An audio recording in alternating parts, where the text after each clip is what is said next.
What is up, everybody? This is episode number 20 of ESO Recapped. I am Defatank. I am joined by members of the Great Architect community, Geosin, Leonum, and Dubba. They're going to be helping answer some of your guys' questions as I go through the main points of episode number 20.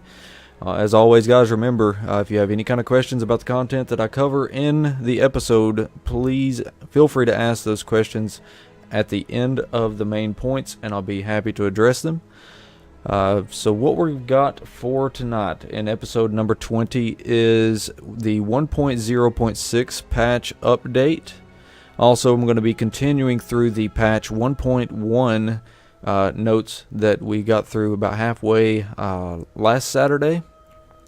Also going to be hitting on a couple of things from Craglorn that I'd mentioned last Saturday as well, anomalies and burial sites.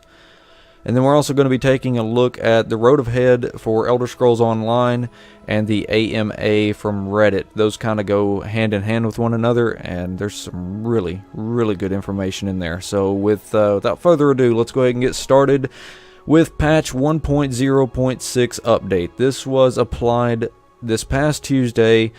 First off, you got the Alliance War. They fixed an issue where new characters of different alliances could get automatically assigned to the same campaign, so that's been resolved. Combat and gameplay. They fixed an issue that caused some Nightblade abilities to become unresponsive when you were engaged in combat with a large number of enemies. Dungeons and group content. Veteran rank Darkshade Caverns. You will no longer receive loot from the Hive Lord Scrib ads, and you cannot pull the boss without his ads. Exploration and itemization. If you skip the tutorial, the items granted to you can no longer be deconstructed. They also adjusted the time after you loot a delve or overworld boss before you are eligible to receive loot from these types of bosses again. Under miscellaneous, you must now reach level 10 before creating a new guild. They also fixed an issue so that everyone must pay the COD fee to accept COD items. And lastly, in the 1.0.6 update, quest and zone fixes, just a lot of quest fixes and zone fixes. They've been really, really hammering out these fixes for these quests that, people can't interact with things or getting stopped for progression on quests. So again, I'm not going to cover every single zone, every single quest that they fix, but there is a lot of them. You can go into the forums.elderscrollsonline.com, go into the patch notes section, just click on patch notes, and then you'll see the 1.0.6 if you want the full entire 1.0.6 patch. I'm going to go ahead and let a video run. This is from the PTS. And this is just some gameplay that we caught from the PTS. And what you're looking at is going to be the magical anomalies and the burial sites. The burial site, we actually did fail on it, but it's still some good content that you can see what you can expect for these. So you're going to see this playing as I go through the next set of notes. For patch 1.1 continued, again, this is only on the PTS. This content that I'm about to cover right now does not apply to the live servers. First, light armor annulment. This ultimate ability's damage shield now absorbs 100% of incoming spell damage rather than 50%. This damage shield value remains the same. Soul Magic Consuming Trap. This ability can no longer be used on critters to restore health, magicka, and stamina. Vampire's Bat Swarm. They fixed an issue that was allowing this ability to erroneously deal damage through walls, and also vampire passive abilities will no longer stop working when your character dies. Under Werewolves, Savage Strength Rank 1. The stamina bonus this ability provides from kills has been decreased. Savage Strength Rank 2's bonus is unchanged. Mounts. You will no longer see horses moving around without their riders, and they also applied a couple other graphical fixes there as well. Crafting and economy. They reduced the fee for listing items on the guild store. Blacksmithing. It's now possible to craft veteran rank 3 heavy chest pieces. Clothing. It is now possible to craft level 44 leather chest pieces. Dungeons. Multiple dungeon and veteran dungeon fixes. Itemization. The rate at which you can earn racial motifs and provisioning recipes from lootable containers and furniture has been slightly reduced. Heavy sacks will now properly always drop some kind of crafting material. Under quest and zone, for 1.1 there is just a plethora of fixes that they've got laid out for the zones, the quests. Again, it goes right back to what I said earlier. ZeniMax is honing in on these bugged quests and just continuously making questing better and fixing little issues here and there. One last thing in 1.1 that I wanted to cover is the HUD. And this is a cool little feature that you may see in this video, maybe. If you're looking at the raid lead, which would be Lanham in this video, if he gets out of combat, you may notice he has like a little crown over his head. Right there it is. You can just barely see it. They added a new overhead icon to indicate who is the group leader, and that's a really, really neat indication, of who's leading your group. So now I want to hit a couple of notes about Craglorn, and this was a couple of things that we didn't really have the specific information on, and I've got it for you now. First, magical anomalies. That's what you're looking at currently. We're fighting the magical anomaly. It's kind of like a dark anchor, but not exactly. You engage the magical anomaly by hitting the crystal that's in the middle. The goal of it is to destroy the crystal. You're going to be fighting off waves of adds in the process while you're trying to destroy this crystal. And once you destroy this crystal, you got a small boss that's going to spawn, and then when you defeat it, you're going to get a chest that gives you a reward and a buff. Burial sites, which will be coming up here shortly, that you also may have seen earlier while I was talking about 1.1. They're pretty straightforward. You're going to see an NPC at the burial site. He's going to tell you to protect him. You say, okay, I'm going to protect you, and then there's going to be waves of adds that keep coming in, and they're going to alternate back and forth. The first wave is going to be a mixture of melee, ranged, and spellcasters. You're going to fight them off. They're going to be trying to hit this NPC. The ranged bowmen, definitely keep an eye on them because they're going straight for that NPC. You need to get your guys on top of those bowmen, get them off the NPC immediately. The second wave and the fourth wave will be 2 gargoyles. The gargoyles can spawn like both in the back or left and right side. It's a mixture, but they're going to walk very slowly towards this NPC, and if they get to the NPC, they'll blow up, and it deals quite a bit of damage to the NPC. If you're on top of them when they blow up, they hurt as well, so you have to get these things killed. So again, the first and the third wave will be the mixture of the melee, ranged, and spellcasters. The second and the fourth wave will be the gargoyles. After the 4 waves goes through, you're going to have a boss that spawns. When you defeat him, you're going to get a reward and a buff. Now the fourth point that I want to go into, and this is where we're going to really get into some juicy information about what ZeniMax is planning to do with the Elder Scrolls Online. And this news that I've read over really, really encourages me about this game, that they're just trying to take it in a positive direction and continue to grow this game. So first, you may have seen a post about the Road Ahead from Matt Farrar. This is some of the main points that I pulled away from it that I thought definitely deserved to be mentioned. First, they're going to be redoing grouping. And basically what they're wanting to do is, regardless of what phase you're in with your friends, you're going to be able to see grouped players, regardless of the phase. Second, the justice system. You're going to be able to steal and kill NPCs. And then you're also going to be dealing with the consequences of stealing from them or killing them. They're also going to be having a field of view adjustments. There will be an armor, dyeing, and tinting system added. 2 new veteran rank dungeons, Crypt of Hearts and City of Ash. They've increased the ability to pick up items in the world. The Thieves and the Dark Brotherhood storyline and quest. They're going to be introducing spell crafting. They're going to be introducing horse racing. They're also going to be bringing in something new called the Dragonstar Arena. This is something that's similar to Trials, but it's built for a group of 4 players. They're also going to be improving the crafting system, improving the looking for group system, better NPC facial animations. We know it needs that. Better guild functionality for guild stores interfaces, customizable guild insignias, tabards, and guild ranks. They're also going to be putting in a guild's kiosk system.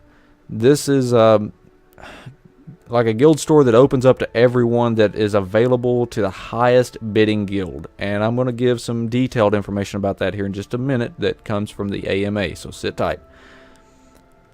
They're also going to be giving awards for repeating dungeons. Or rewards. Better rewards or awards. Whichever. For repeating dungeons. Lastly, Imperial City PvP Dungeon.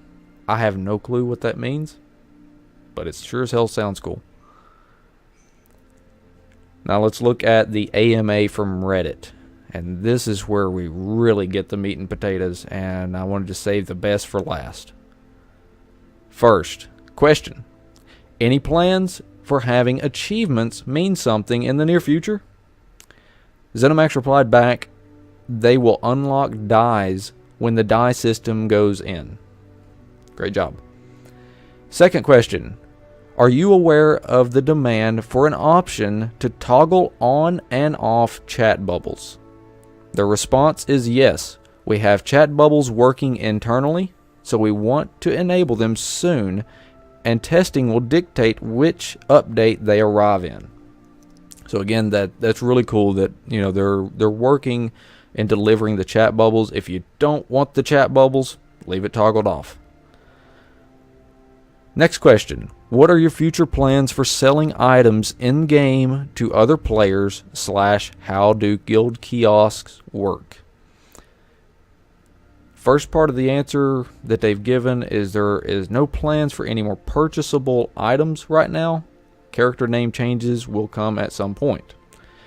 Next, they said there will be kiosk in all major cities with a seller vendor NPC. Guilds will be able to bid on each kiosk. If they submit the highest bid, that guild's store will be accessible to everyone who interacts with the NPC. Guild control of a kiosk will last for 1 week, after which it will be back up for bid. Next question. Do you have plans to add additional rank slots for guilds? Their answer is we do have plans to increase the amount of guild bank slots and make what they call customizable. No time frame, but it's something we'd like to get in this year along with other player guild improvements. So again, they're wanting to improve the guilds and their banks and things like that. I mean, it's something that definitely needs to be improved. So I'm glad to see that they're working on that. Can you go into any more detail on upcoming justice system and how it will work? ZeniMax responds with, the rough idea and things might change is that players will steal things from NPCs, incurring a bounty. If theft is witnessed, same with killing NPCs, guards will give you the chance to pay the bounty before they attack. However, you could be killed on sight if your bounty is too high. Here's another little thing that they add that I thought was very interesting. We are also looking at ways for players to be guards. Obviously, we want to take the best aspects of social interplay and put it into the system. Their next question that they got was, will the Thieves and the Dark Brotherhood have their own skill line, and will they tie into the justice system? They answered, Thieves and Dark Brotherhood will indeed have their own skill line. As for how they will tie into the justice system, we're not ready to talk about that just yet.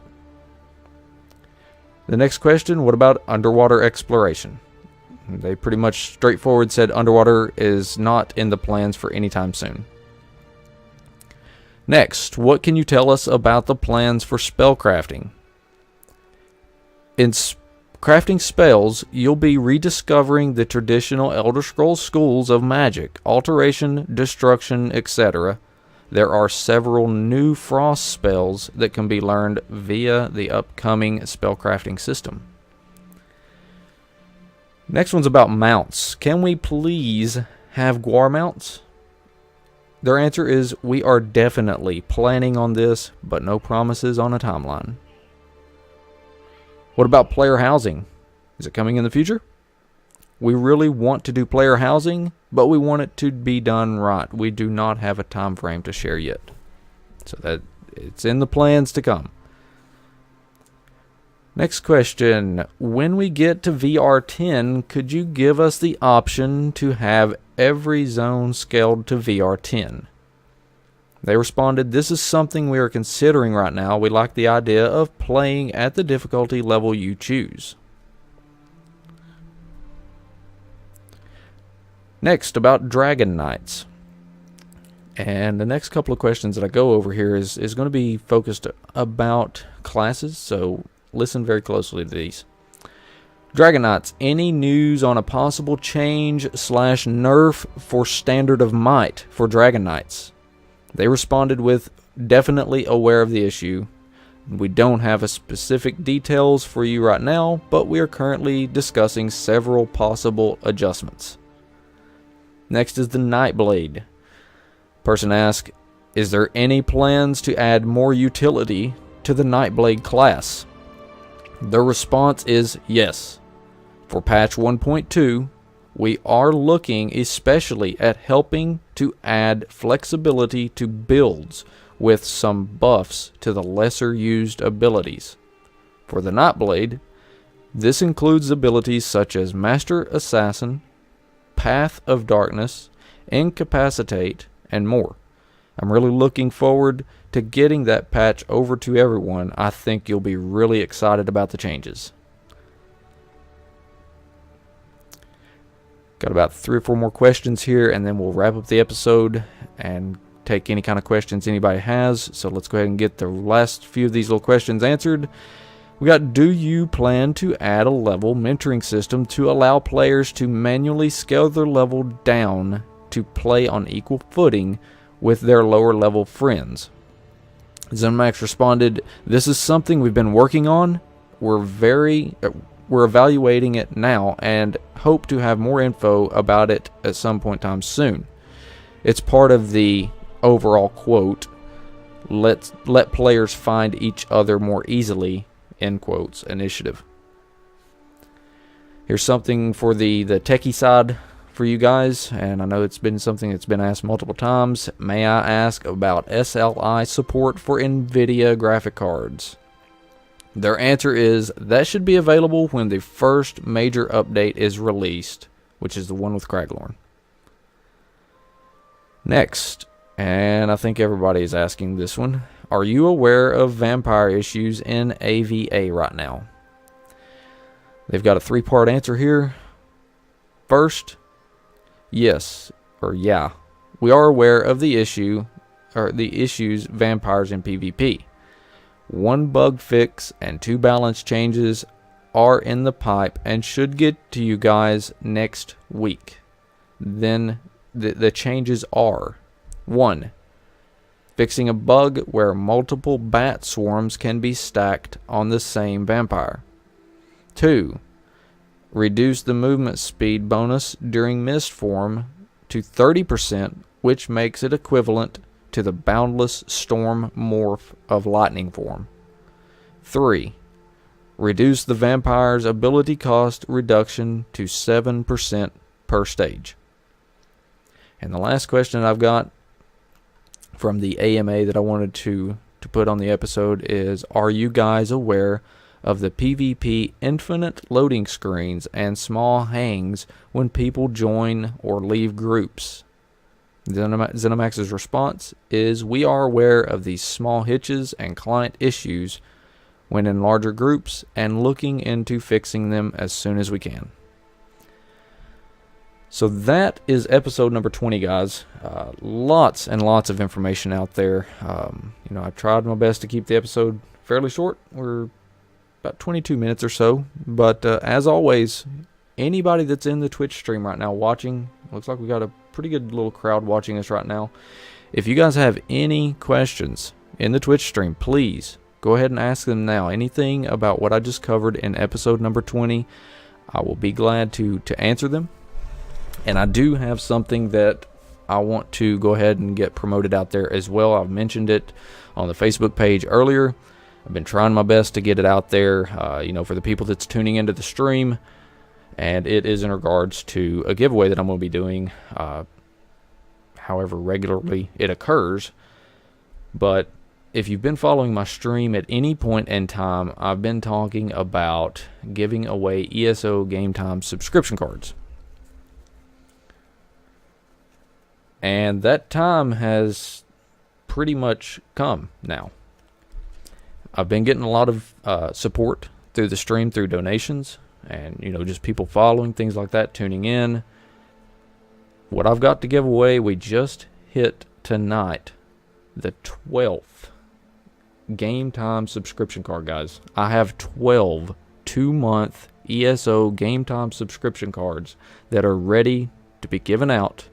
It's going to happen next Saturday, the 10th, at 9 p.m. is when I will open up the giveaway, let you guys enter, and it's going to be at least 12 cards that will be given away. That is 2 years of Gametime. It will be 12 different winners, so each person, one card, and it will be different winners. The way that it's going to work, just to make sure that everybody is clear on this, there is a system that's on my stream. It's called Tank Tokens, and basically it's a loyalty system that for when you're sitting and watching the stream, you get tank tokens for watching every 10 minutes, and you can take those tank tokens to enter giveaways. And basically what it does is it keeps people from just randomly popping into the stream, winning a huge giveaway like what I'm planning on doing next Saturday, and never coming back to the stream again. I want these giveaways to be going to the people that is watching the stream, helping support the stream via donations, things like that. Those are the people that deserve to win these big donations, or the big giveaways, I should say, because they're supporting, they're watching the stream, and I greatly appreciate everybody that does tune in. Watching these episodes, watching the stream, coming in and asking questions. So to you guys out there, thank you. And that support that you've shown, I'm putting it right back into the stream. So if anybody has any kind of questions about that giveaway, please ask. I don't want anybody to be great on what's going on with that.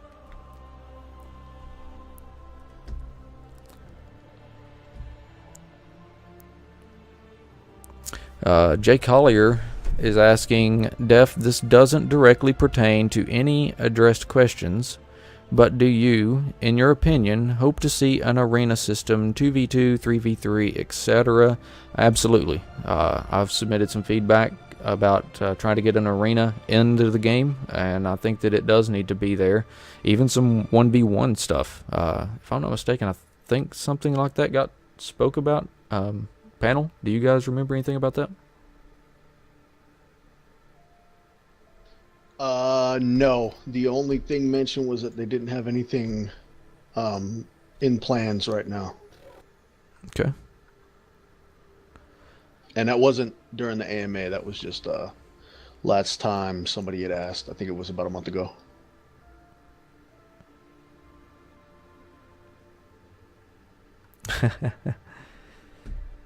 White Wish, when I read that, one thing came to mind. Most of those don't have the time frame. That might mean it would take 6 months plus to apply. I just hope it wouldn't take that long, especially bug fixes, balancing issues. Yeah, you're not going to see 6 months for bug fixes and balancing issues. If you haven't been paying attention, they have been fixing bugs at a much quicker rate than any other MMO I've played ever. That includes EQ1 when they were first active, when Verant owned that shit, and they were, I mean, literally they slept in their damn workplace, and I mean they weren't married, they were just playing a game and fixing shit. So yeah, it's definitely not going to take 6 months. You're talking about some of them things not having a time frame because people don't. If you tell people it'll be good in 3 weeks and then it's not there in 3 weeks, people are going to cry. If you don't tell them a time frame, people are going to become negative. People are going to find a way to be negative about everything they can be negative about. So it's a lot easier to just not put a time frame up and then have it ready in 2 weeks than it is to put a time frame up and not be ready.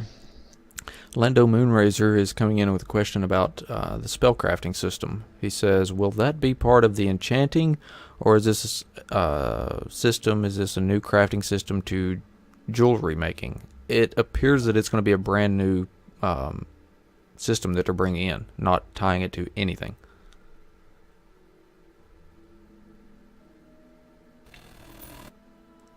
So what's going to be under that then? Well, as it said in the AMA, they've not given a ton of details, but in the spell crafting, they're talking about you're going to be learning or rediscovering the traditional Elder Scrolls schools of magic, which pertains to like alteration, destruction, etc. Mysticism, illusion, all of those spell lines that you've been accustomed to in previous Elder Scrolls games. That's going to be your spell crafting, and that's going to be really interesting to see how they introduce this stuff and how you can make them apply to your character. I don't know what they're doing with it. That's really all they've given us. Yeah, I'm pretty sure it's going to be its own crafting system just called spell crafting. Right. It'd be cool to see how they do it. I'm excited to see how they go about. I mean, there are some ways out there that it could suck, but there are some really nice methods at which it could be one hell of a fun system without, well, I mean, no matter how they do it, somebody's going to abuse it, so. Yeah, I mean, they're taking a lot of things that, I think a lot of people probably said, yeah, there's no way that you can get that in an MMO. That's just a solo experience from Elder Scrolls, and they're trying to put spins on stuff to get it into the game. A lot of people's like, well, thievery. You're not going to be able to thieve NPCs. You can't go around killing NPCs. They're doing it, They never played EQ1, I'll tell you that much. We used to do that shit all the damn time. Yeah, I mean, it's awesome to see ZeniMax really pushing the limits. There are no bounds. Go where other people may be afraid to go. Figure out a way to get it in there. These people's wanting this stuff. Figure a way out to get it in there that actually fits the game. And I have trust in them to do it. Bottom line, they've put out a great game. Very successful launch as far as what I'm concerned.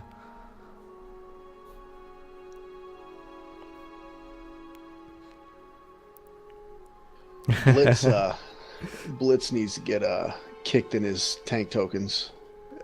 He's trying to thieve my tank tokens. God. Blitz and Frawl, those two. Frawl, right there. Frawl is always BFFs. trying to steal my tank tokens.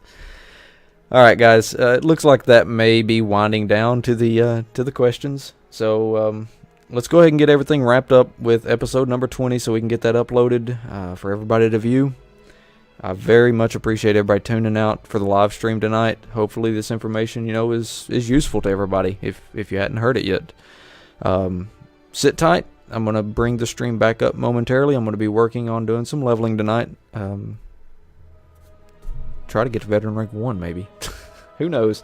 We'll see how everything goes. But like I said, guys, excuse me. Everybody sit tight. I'll be right back momentarily.